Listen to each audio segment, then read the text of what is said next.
2017년 새해가 밝았습니다.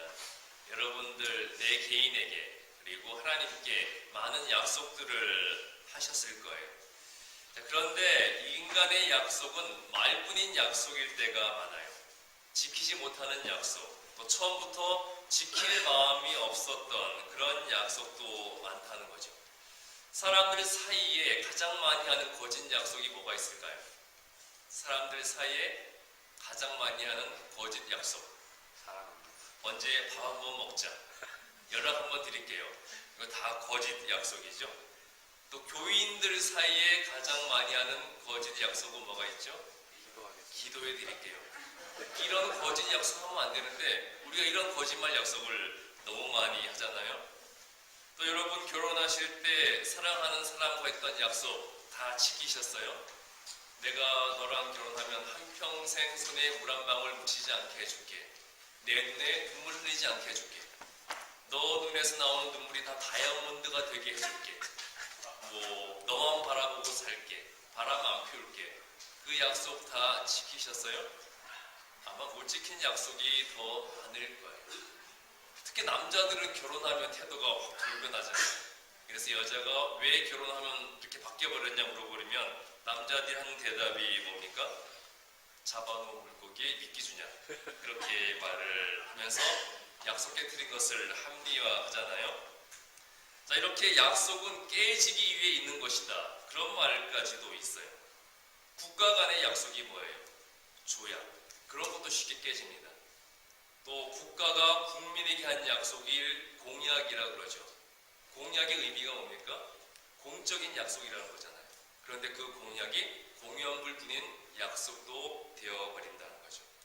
그러다 보니까 개인 상호 간의 약속은 지켜지지 않는 것이 당연하게 여겨질 정도로 인간의 약속은 말뿐인 약속으로 그칠 때가 많다는 거예요.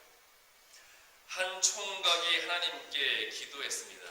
하나님, 저 예쁜 여자와 결혼하게 해주시면 제가 절대 바람 피우지 않겠습니다.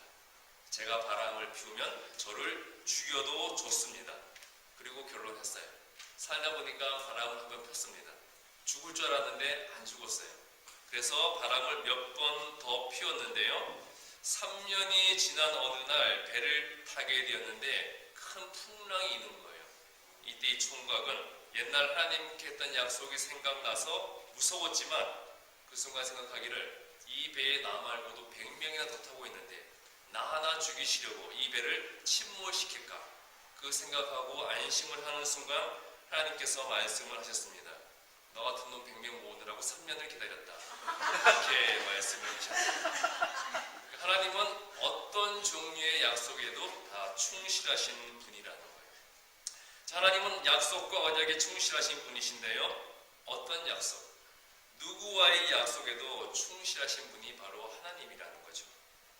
하나님과 언약을 맺었던 최초의 언약 당사자가 누구죠? 아브라함이죠. 하나님께서는 아브라함을 하여금 큰 민족을 이루게 하셨고요.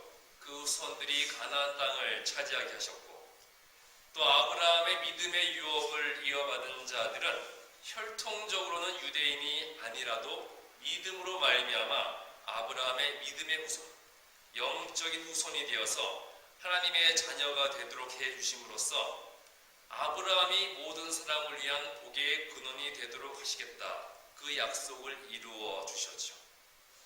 아브라함의 직계 후손인 이삭과 야곱뿐만 아니라 아브라함의 서자였던 이스마엘과 하신 약속까지도 지키셔서 이스마엘도 큰 민족을 이루도록 만들어 주셨어요.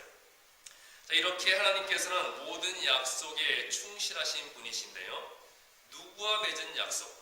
모든 종류의 약속에 충실하신 하나님의 속성이 무조건 우리 인간에게 유리한 것만은 아닙니다. 약속에 충실하신 하나님의 속성은 양면성을 지닌다는 거예요. 자, 하나님은 축복의 약속도 철저히 지키시지만 또 어떤 약속도 철저히 지키실까요? 심판의 약속. 축복의 약속 철저히 지키십니다. 동시에 심판의 약속도 충실하게 지키신다는 거죠. 하나님께서는 항상 당신의 사람들을 축복하셨지만 그 축복에는 항상 조건이 붙었어요. 그 조건이 무엇이었습니까? 내 계명과 율법을 지키며 내 말에 순종하면 내 안에 거하면 내가 너희들을 축복할 것이고 너희들의 날이 장구할 것이고 너희들의 앞날이 번영할 것이다. 그렇게 약속을 하셨지만 그 조건을 따르지 못하면 심판받고 버림받을 것이라고 또한 말씀을 하셨습니다. 이스라엘 백성들은 애굽에서 구원받은 후에 시내산에서 하나님께 계명과 율법을 받으면서 언약을 맺었습니다. 그런데 이스라엘 백성이 그 언약에 순종했어요? 불순종했어요? 불순종함으로 결국 심판을 받게 되었고 자신들이 정복자로 들어간 땅에서 포로가 되고 자신의 나라를 빼앗기고 자신의 나라를 멸망시킨 곳으로 포로로 끌려가게 되었습니다. 그런데 하나님께서는 이렇게 포로로 끌려간 이스라엘을 회복시켜 주시겠다. 포로로 끌려간 나라에서 다시 예루살렘으로 돌아오게 해주시겠다. 그렇게 회복을 예언하시면서 새 언약을 약속하셨습니다. 예레미야 31장 31절 말씀 보게 되면 내가 이스라엘과 유다 집에 새 언약을 맺으리라 그렇게 말씀하고 있죠. 시내산에서 하나님과 언약을 맺은 후에 이스라엘의 역사는 언제나 그 언약에 순종하는 데 실패해온 역사였죠. 하나님의 전능하신 구원의 능력으로 애굽에서 이스라엘을 건져내었지만 하나님과의 그 첫 번째 언약을 파기한 것이 하나님이었어요? 이스라엘 백성이었어요? 이스라엘 백성들이 하나님과 맺은 그 언약을 먼저 파기했습니다. 그런데 우리가 항상 하나님의 말씀과 계명과 율법에 불순종했던 그 이스라엘 백성들을 무조건 비난만 할 수가 없는 게 실제적으로 돌판에 새겨진 십계명과 책의 기록으로 남겨진 수많은 세부 율법들을 그 수백 가지가 넘는 그 계명과 율법들을 다 지키는 것은 불가능했다는 거예요. 그렇기 때문에 이스라엘 백성들은 심판받을 수밖에 없었다는 겁니다. 자, 그런 상황에서 바벨론 포로에서 회복되어 예루살렘으로 돌아오게 되더라도 시내산에서 하나님과 처음 맺었던 그 언약과 계명을 다시 그대로 지키는 것은 불가능한 일이었다는 거예요. 자, 그렇기 때문에 하나님께서는 새 언약을 이스라엘 백성들과 맺고자 하시는 겁니다. 33절 말씀 보게 되면 새 언약은 돌판에 새겨지는 것이 아니라 어디에 새겨진다고 말씀하고 있습니까? 예레미야 31장 33절 말씀 보게 되면 새 언약은 돌판에 새겨지는 것이 아니라 사람들의 마음속에 기록될 것이라고 말씀하고 있어요. 처음에 돌판에 쓰여지고 책에 쓰여졌던 그 계명과 율법을 지킴으로써 구원을 받을 수가 있었지만 실제적으로 율법 안에서는 어느 누구도 완전할 수가 없고 어느 누구도 율법에 의해서는 구원받을 수가 없기 때문에 누가 오신 거예요? 예수님이 사람들의 눈에 보이는 계명으로 오시게 된 겁니다. 그래서 율법의 완성자이시고 율법의 주인이신 그 예수님을 믿는 믿음으로 말미암아 우리가 율법을 지켰다고 인정해 주셔서 우리가 구원받게 해 주셨다는 거예요. 자, 처음에는 계명과 율법이 돌판과 책에 쓰여졌어요. 그 다음 계명은 예수님께서 스스로 눈에 보이는 계명이 되어 주셨어요. 그런데 예수님이 지금 우리 눈앞에 계세요, 안 계세요? 하늘로 승천하고 안 계시잖아요. 그러면 우리가 따라야 할 계명은 지금 어디에 있습니까? 누가 새로운 새 언약이 되는 거겠어요? 예수님이 보내신 성령을 내시고 그 성령의 말씀과 이끄심에 순종하는 것으로 우리가 구원을 받게 된다는 거죠. 자, 그렇다면 하나님께서 우리의 마음속에 기록하는 새 언약은 누구라는 겁니까? 바로 예수 그리스도. 예수 그리스도가 우리에게 주시는 새 언약이라는 거예요. 하나님께서 우리의 마음속에 기록하는 새 언약은 바로 예수 그리스도의 피 언약이라는 겁니다. 우리가 예수 그리스도의 피로 말미암아 구원을 받고 그 예수 그리스도를 우리 인생의 우리 삶의 주인으로 모시게 되는 것이 바로 바로 하나님께서 우리 안에 기록하신 새로운 언약이 된다는 거죠. 바로 예수 그리스도가 하나님께서 우리에게 새로운 언약의 축복으로 주신 것이라는 거예요. 우리를 구원으로 이끄시고 하나님의 자녀로 만들어 주신 예수님을 우리 안에 구원의 언약으로 모시는 것이 축복이 된다는 거죠. 그러니까 예수님 그 자체가 우리에게 축복이라는 거예요. 우리가 돈을 많이 벌고 부자가 되고 그런 것이 우리가 추구해야 될 근본적 축복이 아니라는 겁니다. 자, 여러분 예수 그리스도를 나의 구세주로 영접하셨고 예수님을 내 안의 주인으로 영접하셨어요? 하셨습니까?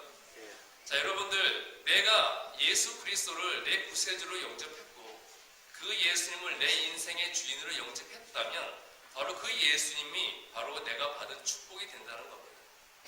이미 받은 축복은 바로 예수 그리스도 그 자체가 된다는 거예요. 자, 우리가 살아가는 삶의 목적이 축복을 받기 위한 것이 아니라 이미 축복을 받은 자로서 이제 하나님 앞에서 어떻게 살 것인가, 하나님 앞에서 우리가 어떻게 살아야 하는가, 그것이 이미 예수 그리스도를 축복으로 받은 자들의 삶의 목적이 되어야 된다는 거죠. 우리가 살아가면서 무엇을 소유할 것인가, 내가 얼마나 많은 돈을 벌 것이며 얼마나 높은 신분과 지위를 가질 것인가, 그게 우리 삶의 본질의 목적이 아니라 내가 예수 그리스도를 내 인생의 주인으로 영접한 그리스도인으로서 어떻게 살 것인가, 그것이 우리 삶의 본질적인 목적이 되어야 된다는 거죠. 나와 하나님과의 관계에서 항상 약속을 먼저 깨트리는 것이 나예요, 하나님이에요. 자, 여러분들 항상 하나님과 많은 약속을 맺으셨잖아요. 그 약속을 먼저 깨트리는 게 나입니까? 하나님입니까? 로이 성도님이 먼저 깨트리신다고요? 그렇죠. 나 자신이 먼저 깨트린다는 거예요.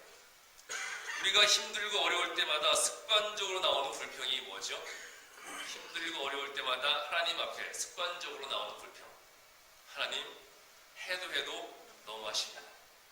근데 정말 하나님이 너무 하신 걸까요? 누가 너무한 거라고 생각을 하세요? 하나님의 눈으로 우리를 볼 때 정말 해도 너무하게 부끄러운 게 나고, 해도 너무 더러운 게 나고, 해도 너무 추하고, 너무하게 치사하고 유치하게 사는 것이 바로 우리 자신이라는 겁니다. 자, 내 안에 하나님이 기록하신 율법, 곧 예수님이 보내신 성령이 거한다는 것을 무엇으로 증거할 수가 있겠어요? 자, 여러분 안에 하나님이 기록해 오신 율법, 예수님이 보내신 성령이 내 안에 있습니다. 그것을 어떻게 증거하시겠습니까? 무엇으로 증거하시겠어요? 전적으로, 획기적으로 변화된 나의 삶을 통해서 내 안에 하나님이 기록해 오신 율법, 예수님과 성령이 계시다는 것이 증거되어야 된다는 겁니다. 자, 그렇다면 내 마음에 하나님이 기록해 오신 율법인 예수님과 성령의 이끄심에 순종하는 자의 삶을 하나님께서 그 뜻대로 이끄시고 주관하는 것이 바로 우리에게는 축복이 된다는 겁니다. 내가 예수님과 성령의 이끄심에 순종을 합니다. 그렇게 순종하는 자의 삶을 하나님께서 주인이 되셔서 주관해 주시는 것, 그게 우리가 추구해야 될 축복이라는 거예요. 하나님이 함께 하시는 것, 하나님이 내 삶을 주관하시는 주인이 되는 것, 그게 바로 축복이라는 거죠. 자, 가난하든 부유하건 하나님이 주인 되시는 삶이 축복받은 삶이라는 거예요. 설령 우리가 가난하게 살 수도 있습니다. 비록 가난하게 살더라도 하나님이 내 삶의 주인이라면 바로 그 삶이 축복받은 삶이 된다는 거죠. 자, 부자가 되든 가난하든 그것은 하나님이 필요에 따라 주시기도 하고 거두어 가기도 하는 거라는 거예요. 자, 성경의 인물 중에서 인생의 가장 높은 곳과 가장 비천한 곳을 다 경험해 본 사람은 누가 있을까요? 욥이 있겠죠. 인생에 있어서 최고의 자리도 올라가 봤습니다. 또 가장 밑바닥에 비천한 자리에도 앉아 봤어요. 그리고 욥이 고백을 했죠. 부자로 살건 가난하게 살건 그게 중요한 것이 아니구나. 내가 하나님과 함께 한다는 것, 하나님이 나의 주인이라는 것, 그것이 중요한 것이구나. 재물은 하나님의 필요에 따라 주시기도 하고 거두어 가시기도 하는 거구나. 그것을 깨닫고 고백을 했잖아요. 유대왕이었던 솔레몬도 인생에 있어서 가장 큰 부귀와 권력을 다 가져봤던 자입니다. 자, 그랬던 솔로몬이 말년했던 고백이 뭐였어요? 헛되고 헛되도다. 모든 것이 헛되도다. 하나님을 경외하는 것이 삶의 근원이라는 것을 깨닫고 고백을 했잖아요. 권력을 가져봤지만, 돈을 가져봤지만 그것은 아무것도 아니었고 내가 여호와를 경외하는 것, 하나님이 내 삶의 주인이 되신 것, 그것이 가장 중요하구나. 삶을 통해 고백을 하게 되었던 겁니다. 여러분도 아시다시피 바울 사도는 하나님 예수님을 알고 예수님을 믿기 전에는 부자였고 높은 사람이었습니다. 그런데 그가 가졌던 부유함 때문에 예수님을 믿지 못하고 예수님을 알지 못했어요. 자, 그러던 바울이 예수님을 알고 예수님을 만나게 되니까 오히려 가난해졌습니다. 하지만 그 가난함으로 인해 오히려 예수님을 충성되게 섬기는 거룩한 사도가 될 수 있었다는 거죠. 히브리서 10장 12절에서 14절 말씀 보게 되면 예수님께서 자신을 피의 제물로 바쳐 인간을 죄로부터 구원할 영원한 제사를 드렸기에 그로 인해 거룩하게 된 자들을 영원히 온전케 하시겠다고 말씀하고 있어요. 자, 우리가 예수님을 축복의 언약으로 받은 자들이라면 우리는 온전해야 된다는 거예요. 무엇이 온전해야 될까요? 무엇이 온전해야 되겠습니까? 말과 행실에서 온전하고 내 마음과 내면까지도 깨끗하고 거룩한 자가 되어서 하나님의 역사를 위해 귀하게 쓰임받는 주의 종이 되는 것이 진정한 축복이라는 거예요.